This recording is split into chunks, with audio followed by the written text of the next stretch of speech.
De la mémoire de la résurrection à la résurrection de la mémoire. Plusieurs passages des Écritures évoquent comment, à la lumière de la grâce de la résurrection, les apôtres se souvinrent de ce que Jésus leur avait dit et crurent davantage en lui.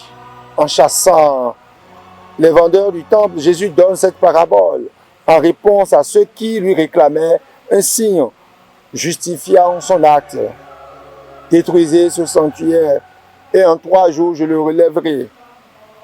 Aussi, quand il se réveilla d'entre les morts, ses disciples se rappelèrent qu'il avait dit cela. Ils crurent à l'écriture et à la parole que Jésus avait dite. La résurrection débloque alors la mémoire. La mémoire est donc un signe et un acte de résurrection. De nombreux passages dans les Écritures soulignent aussi la nécessité de faire mémoire, de se souvenir du Seigneur et de son alliance, de ses bienfaits, de ses hauts faits, et de se les rappeler, de ne pas les oublier.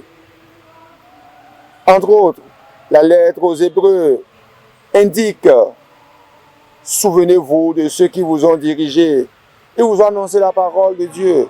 Méditez sur l'aboutissement de la vie qu'ils ont menée et imitez leur foi. » Et l'Eucharistie, sacrement de la résurrection par excellence, est structuré autour de la parole du Christ.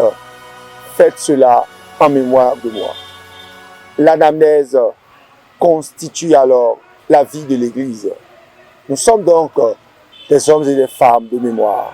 Nous devons alors apprendre à faire mémoire, non de manière sporadique, émotionnelle, émotive, mais comme force de résurrection, dynamique et modalité de sens.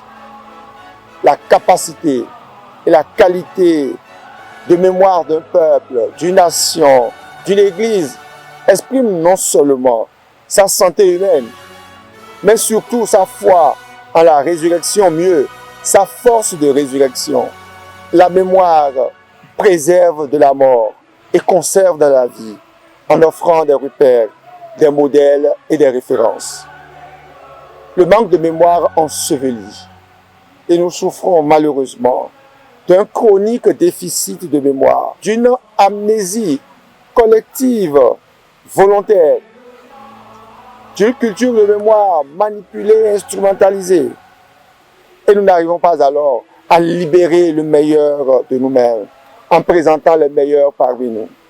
La résurrection du Christ est alors un puissant médicament contre cette béance anthropologique. Le ressuscité vient lui-même rouler les pierres que nous plaçons volontairement ou involontairement à l'entrée de nos mémoires, à l'école d'initiation théologique et pastorale. Faire mémoire constitue un axe majeur de notre parcours. Les disciples d'Emmaüs, en cours de route, évoquaient ce qui s'était passé et ils en feront mémoire après la rencontre du Christ qui leur donne le sens de tout ce qui est arrivé et après la fraction du pain où ils le reconnurent. Raconter donc l'histoire ne suffit pas. Encore faut-il savoir en faire mémoire, en dégager le sens et faire mémoire des personnes et des événements. Seigneur ressuscité, roule les pierres qui étouffent en nous l'expression de la mémoire et nous empêchent de libérer les forces de renaissance et de résurrection que Dieu a mises en chacun de nous, comme personne, comme peuple, comme nation et comme Église. Que la grâce de ta résurrection libère en nous la grâce de la mémoire. Et alors, chacun de nous, en se laissant rencontrer par le ressuscité sur nos diverses routes d'Emmaüs, peut cultiver la mémoire de la résurrection pour une résurrection de la mémoire.